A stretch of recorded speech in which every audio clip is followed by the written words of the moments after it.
Perkenalkan, nama saya Karmenita Septiani, NIM saya 2310118237. Saya membuat video ini agar memenuhi tugas yang diberikan oleh Pak Iwan Wagner.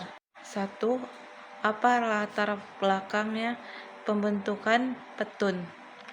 Pembentukan petun itu berdasarkan prinsip negara hukum yang terdapat pada pasal 1 ayat 3 1945.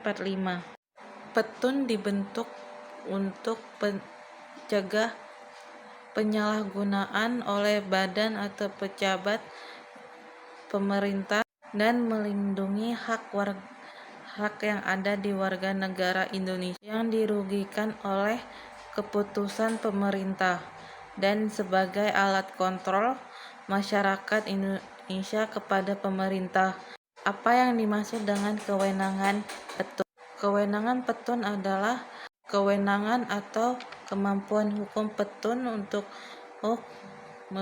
menerima, memeriksa, dan memutuskan dan menyelesaikan sengketa tata usaha negara. Kewenangan ini terbagi menjadi dua, yaitu kompetensi absolut dan kompetensi relatif.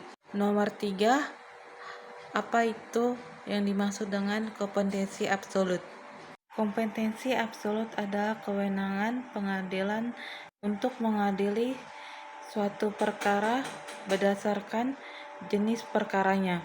4. Jelaskan bagaimana kompetensi absolut petun. Kompetensi absolut petun terbatas hanya pada penyelesaian sengketa tata usaha negara, yaitu sengketa yang dikeluarkan putusan petun oleh pejabat atau badan petun. Namun terdapat pembatas terhadap kompetensi ini, yakni 1. Pembatas langsung, misalnya dalam keadaan darurat atau untuk kepentingan umum. 2. Pembatas secara tidak langsung, baru bisa diajukan ke petun jika semua administrasinya sudah ditempuh. 3. Pembatasan langsung bersifat sementara, seperti perkara yang sudah ditangani oleh peradilan umum sebelum petun dibentuk. 5. Apa itu kompetensi relatif petun? Kompetensi relatif adalah kewenangan pengadilan untuk mengadili perkara berdasarkan wilayah hukum atau lokasi tempat tinggal para pihak yang bersengketa. Kompetensi relatif menentukan pengadilan mana berwenang menangani suatu perkara dari beberapa pengadilan sejenisnya. Kompetensi relatif diatur dalam pasal 6 nomor 9 tahun 2004. 6. Jelaskan bagaimana kompetensi relatif petun. Kompetensi relatif petun diatur dalam pasal 6 nomor 5 tahun 2004 dan nomor pasal 54 Undang-Undang nomor 5 tahun 1986. Gugatan diajukan ke petun. Wilayah hukumnya mencakup tempat kedudukan tergugat. Jika tergugat berada di luar daerah penggugat, maka gugatan bisa diajukan di tempat kediaman penggugat dan diteruskan ke pengadilan berwenang. 7. Apa saja yang menjadi pembatas petun?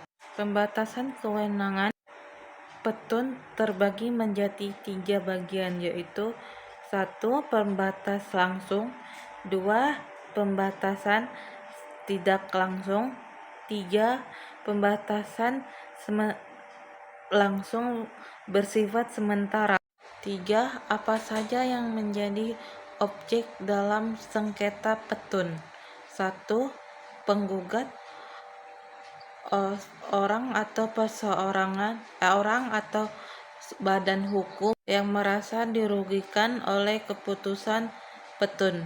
2. Tergugat, badan atau pejabat petun yang mengeluarkan keputusan petun.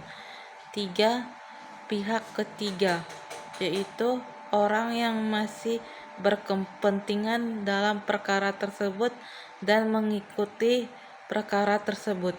9. Apa saja yang menjadi objek dalam sengketa petun. Objek petun adalah keputusan peradilan tata usaha negara, yakni penetapan tertulis oleh badan atau pejabat petun.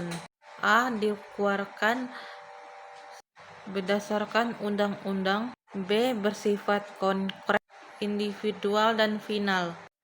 C. Menimbulkan akibat hukum untuk perseorangan atau badan hukum perdata. Apa saja unsur-unsur objek sengketa petun? Unsur-unsur objek petun adalah sebagai berikut. 1. Penetapan tertulis, yang harus ditulis secara tertulis dan tidak boleh lisan.